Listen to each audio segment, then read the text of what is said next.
This topic is very important. Material roughness, as the name implies, is how rough the material is built or coated. All materials, by definition, that are coated by another material will have imperfections.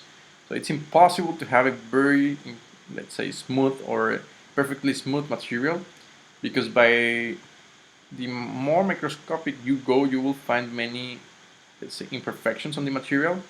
Even though at simple sight you will say, oh, it's smooth, you get into a microscope,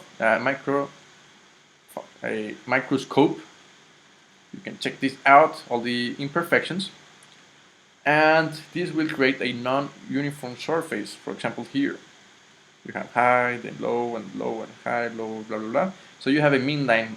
You could say in average this is the mean line, and then you calculate the other mean line, and you calculate the average diameter. And why do we care about this?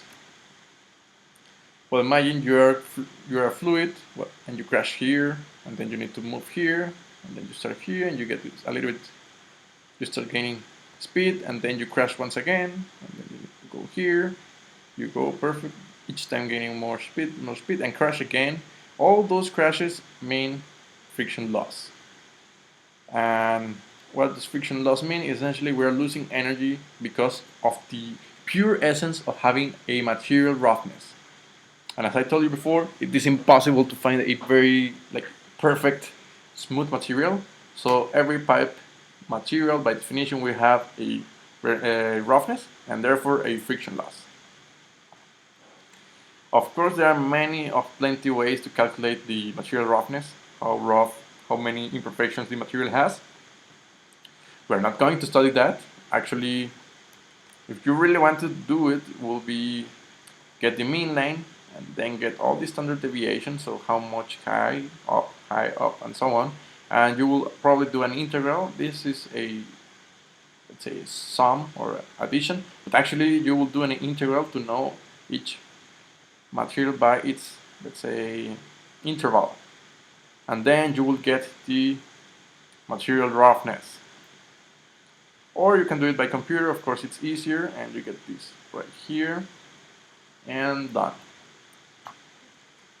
There are many ways to calculate. For example, you have this needle, goes up, and so on. It's a measuring machine, very interesting, by the way. And probably you're asking yourself, what or why do I even care? Well, because we are using steel, which have a roughness factor of 1, for example. Copper and nickel are a little bit more smoother. Steel, which is old, well, you will have a little bit more incrustations and material that broke up and so on, so you have it a little bit high.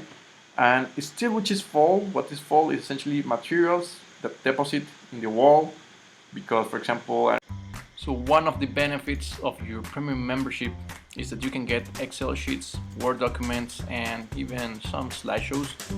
Let me show you. For example, if you've been working with the course, you probably know that I have plenty of problems in Excel. I've been uploading some of these. You can check them, and once you get the idea, you will be able to study and play with the exercise and know, for example, parallel flow, what happens when you get plenty of friction in one side versus the other side. Or if you're doing a type 2 problem, you know that you don't have volumetric flow rate, so how can you assign cells in order to get your velocities. Also, you have here a system curve exercise and a pump curve exercise. Once you get that, you also have access for formulary and equations, so you may print it. If you are allowed to take notes for your exam, you can print many of these. So why not go and register for this awesome course, Incompressible Flow course. I know many salts deposit there, the material is sticky and so on, and so they start getting very sticky or deposited on the piping. So imagine if I was telling you that this is a friction loss. Well, imagine having these huge amounts of material in the wall. You will expect a very rough material. So the good thing, guys, is that we don't need to calculate that. As I told you before, there are many ways to calculate that, but many of the common material is already on the internet, on databases, on books, and so on. The measurement, sorry, I forgot to tell you, is length. So it's the average. For example, you have high. They start measuring this, and the total length and the deviation and so on will give you units of length. The absolute roughness coefficient, also known as K, or in this course I will be using epsilon. I prefer to use it in meters rather than feet, once again, SI power all the way. Well, we have copper, lead, brass, aluminum, new, are relatively low. Let's find a very high. Rusty cast iron, well, cast iron is per se very rough. Imagine rusty cast iron is way more rough. Imagine having wood. Well, I am probably sure you don't want to use wood as your piping system. Well, if you use it, you will have a very high coefficient. So, whereas the most common application is steel commercial pipe. And please learn these numbers, okay, guys. It's very, very important. About 0, well, this is 10 to the minus 3, but 4.5 to the 10 to the minus 5 will be a normal application on the absolute roughness of steel. So be sure, just for example, PVC is right here. You have this number, which is low. That's why we use PVC if possible, because it's very, very cheap. And well, if you want to check more material, go to this website. I got this table. This is not my table. This was from the engineering toolbox. They got many material. Totally recommended. And yeah, essentially is everything, guys, that I wanted to show you right now. We're going to do some exercises, but later. For this class, I think is everything.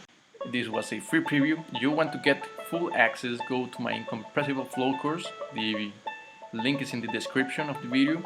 You will get all access.